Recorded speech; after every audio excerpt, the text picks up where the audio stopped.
Hello everyone and welcome to a brand new video on the Constructive Criticism YouTube channel. I'm Spencer, I'm the host of Constructive Criticism and Arena Mythicast, two podcasts about improving at Magic the Gathering, and today is Wednesday Night Warrior. It's a weekly video, or I try to be. I'm not very good at it right now, I'm sorry.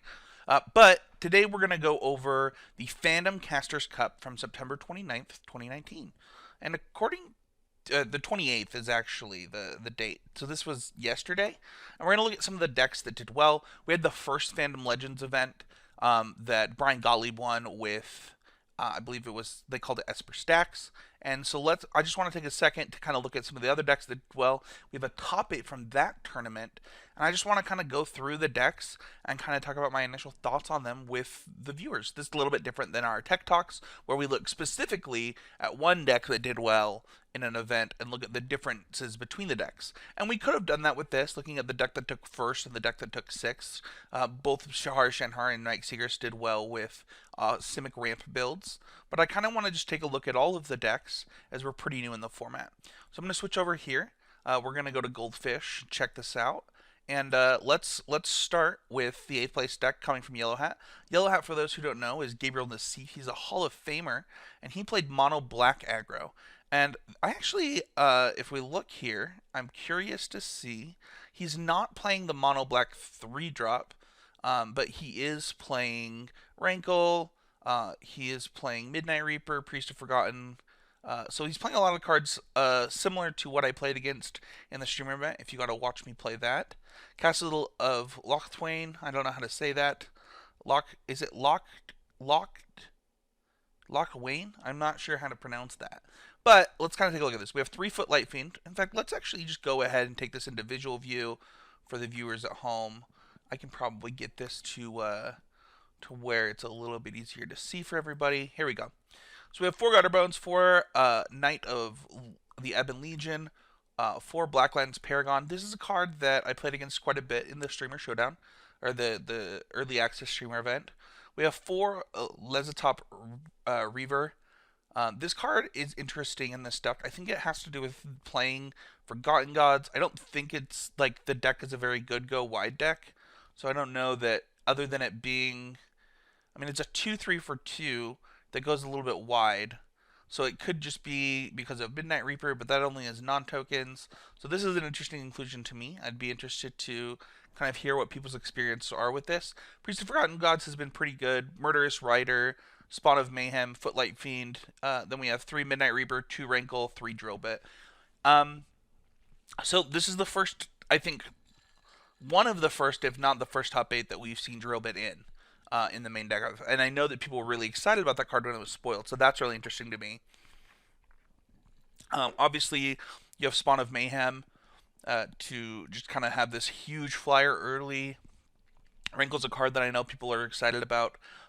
Being a monocolor deck seems pretty good early in the format. I think people are still trying to kind of figure out how to build both 2-color and 3-color mana bases due to rotation. The land count is pretty good. I believe, if I'm not mistaken, it was 21 lands. Yep. So we had 21 lands total. I actually can just come up here. 38 creatures. Looks like 4 instants, 3 planeswalkers in the sideboard.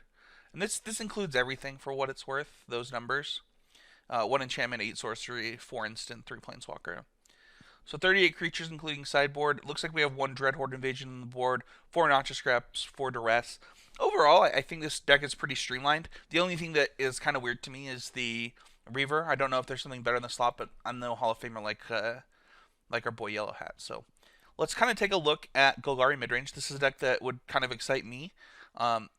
It looks like, for what it's worth, I think I saw Mason playing something similar to this last night. Lucky Clover is not a card that I've heard people talk about, but whenever you cast an adventure, instant, or sorcery, copy it, you may choose new targets. And this deck plays, whenever you cast a creature spell that was an adventure, draw a card. So this card's going kind of all in on these adventures. It's playing Foulmire Knight. This is a 3 mana to draw a card and lose a life, but you get a 1/1 Death Touch. We got Order of Midnight. This card's return a creature card. You can have a flying creature. This one's you create a 1/1 human for a 1, And for 3, you get a 5/5 that can't attack unless you control a 1/1 creature. So that actually combos with Felmire Knight. We got obviously have Murderous Rider and then Beanstalk Giant. Golgari Queen. So the only kind of major weird thing to me in this deck, you do have Great Hedge, one of my favorite cards, is there's no Garruk in this deck. Garruk seems really, really powerful, and it'd be something that I would want more of. Scrabbling Claws, huh? So this is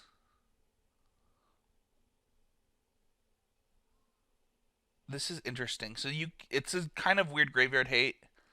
Um, we got Veil of Summer, we got Noxious Grass. Let's go into the visual view, kind of talk about the deck overall. So 24 lands, 10 artifacts in the 75, 22 creatures in the 75, 9 sorcery, 7 instant, 3 planeswalker. We have 1 Once Upon a Time. This makes sense to me to kind of be low on this in this deck. I don't think this is a good Once Upon a Time deck. Only 1 Fabled Passage, it looks like. You do have 8 dual lands. This deck does not look good to me. I like I like our friend Travis. I think he's an awesome guy. You should check out his stream, check out his podcast. I would be surprised if this deck is great, but he did well with it. So I think that Travis has played a lot of Magic and I likes this kind of stuff, and so this is probably a good fit for him. This is not something that I would be wanting to take for a spin, other than the fact that it has great henge. So maybe the synergies are a lot better than I expected, and that's why the deck did well. Um, but overall, it looks kind of clunky. I don't know. It has to be, these synergies have to be good, right? Like these 3 cards go really well together. You have Murderous Rider, which is really good. It's not like you're playing a bunch of bad cards. You have good synergies and some decent cards. So I probably could just be wrong. You have Fine Finality to get them back too, which is really good with this Death Touch creature. Um, and also, Murderous Rider, however, if I'm not mistaken, this card goes on the bottom of your library, and that is a downside because otherwise you could get it back with Fine Finality. So that's an interesting call out. But overall, this deck is super interesting. We have once again 4 Noxious Scrap, and Duress in the sideboard, and because you get to play green, you get to play Veil of Summer. So really high impact sideboard cards. We have more Legion's Ends and another Fine Finality. So super interesting to see Duress and Noxious Scraps being a part of those first 2 decks. We have our first Simic Ramp deck. This is 4 Gilded Goose, 3 Hydroid Krasis, 4 Leafkin Druid, 4 Paradise Druid, 2 Voracious Hydra, 4 Wicked Wolf, 4 Oko, 4 Tameo, 4 Nissa, 2 Once Upon a Time 25 lands. So if we go to the visual view really quickly, we can see that the ramp creatures are Gilded Goose, Leafkin Druid, Paradise Druid, and then Nissa. I think calling this a ramp deck is interesting. It kind of just looks like a I mean, Gilded Goose calling it a ramp creature is interesting by itself. But we do have 2 Voracious Hydra and 3 Hydroid Krasis, so I would expect that this is generating quite a bit of mana in this deck. The other thing that we'll notice is we have another deck that has both dual lands. Castle is pretty good as kind of a free ramp spell in this deck. There's 2 castles in here. In the sideboard, you have Return to Nature, Shifting Ceratops, Agent of Treachery, Negate, Ether Gust, and 1 Veil of Summer, as well as another Hydra. So, kind of a sweet deck. I would be curious to see if this deck and Shahar's deck are the exact same. No, they're very different. Okay, that's going to be interesting to note. So, I like Mike's list. I think a lot of this looks really good. I think Return to Nature is kind of a sleeper sideboard card. Being able to have a little bit of graveyard hate mixed in there is pretty nice. I'd be interested to hear him on his podcast talk about how much he kind of liked that card. Hopefully, they get to talk about that on Pro Points. Check that out. But yeah, overall, I think 2 Once Upon a Time is pretty good in a deck that plays high impact cards like Wicked Wolf. If you don't know what Wicked Wolf does, it's whenever Wicked Wolf enters the battlefield, it fights up to 1 target creature you don't control. You can sacrifice a food to put a 1/1 counter on it and give it indestructible. So it can come down and be a 4/4 and kill something with 4 or less. So it's pretty sweet. Overall, I think this deck is sweet. I think it's playing a lot of high impact cards, a lot of 4-ofs, a lot of its splits make a lot of sense with 2 Once Upon a Time, 2 Hydra, and 3 Krasis. You have removal spells in the form of creatures in Hydra and Wicked Wolf, and then you have the ability to get your high impact stuff back with Tameo, and then of course you get to just be a turn 2 Oko deck at the same time. So this deck list makes a lot of sense for early in the format. I think that it could have a lot of room to grow. It could go 3 colors. You have great ramp into your high impact stuff if you look at turn 1 this, turn 2 this, turn 3 Nissa. So it is certainly possible for you to play a turn 3 Nissa in this deck. So I can see why it's called Ramp. Um, but yeah, it looks like a sweet deck, one that I would be excited to try out. It has good creature removal in the form of its own creatures that generate card advantage. So Esper Stacks is the deck that won the first event. This deck list looks. It has the Witch's Talisman. It has most of the other cards. It looks really, really similar. Doom Foretold being a new, exciting one. Um, the reason this deck is called Stacks is because people are comparing Doom Foretold to Smokestack. So overall, I think this deck, from everybody that's played it, they say it's pretty good. Something that people weren't expecting from the format. Maybe something the format can adjust to, but actually, you know what? This list is not the same because it's not playing the card from the first version of the deck. So if we go down, I think if we go, let's just go ahead and open up a new link. Go to the Esper Stacks decks themselves. I think we'll see that. I need to know the name of the card, but there's a card that returns your artifacts in the Brian Gottlieb version that people were really, really impressed with. Is this the first place list? Yeah, so if we look at Brian Gottlieb's list, he has Dance of the Mance in his list. And this is a card that I think is really underrated right now. People aren't expecting it. And if I was playing Esper Stacks, this is the card I would be looking at actually trying. Return up to X artifact cards and or non-R enchantment cards with converted mana cost X or less from your graveyard to the battlefield. If X is 6 or more, those permanents are 4/4s. Dance of the Mance seems really, really good in this deck as you sit there sacrificing your golden eggs and your gilded globes. With your Doom Foretold, you're able to get them back with Dance of the Mance. Oh, he is playing Dance of the Mance. I'm just blind. I'm just completely blind. It's right here. Okay. All right. Everything's safe, everybody. We were wrong. Carlos Shimano is, I believe, a world champion or something. He's very good. I think he won worlds, or he at least top 8'd worlds one year. Um, Castle Ventress is a card that I was really excited about. This deck gets to play Elder Spell, which is pretty nice. We see those Duresses, we see those Noxious Grasps. It seems like Black is in a really good position as far as sideboards go. If we kind of just look at the way the format's shaking out, the decks are a lot of green decks, so Noxious Grasp really gains a lot of equity there. And also, you can take down some other high impact cards with it. I mean, it gets rid of Teferi. It gets rid of big green creatures, and if we look, I mean, that's most of the stuff we talked about other than mono black aggro in the standard format so far. Uh, we have another mono black aggro deck. This one comes from Alexander Hain, and this one is playing Araya Ara. I don't know how to say that. Leave a comment. Let me know how to say that card. But this is a card that I lost to pretty badly. It looks like Playcrafter, Murderous Strider, Rankle. Alex has played up to 4 Rankles, so he's going a little bit further down that hole than we saw Yellow Hat go. But yeah, I think that once again we're seeing 4 Noxious Scraps, 4 Duress.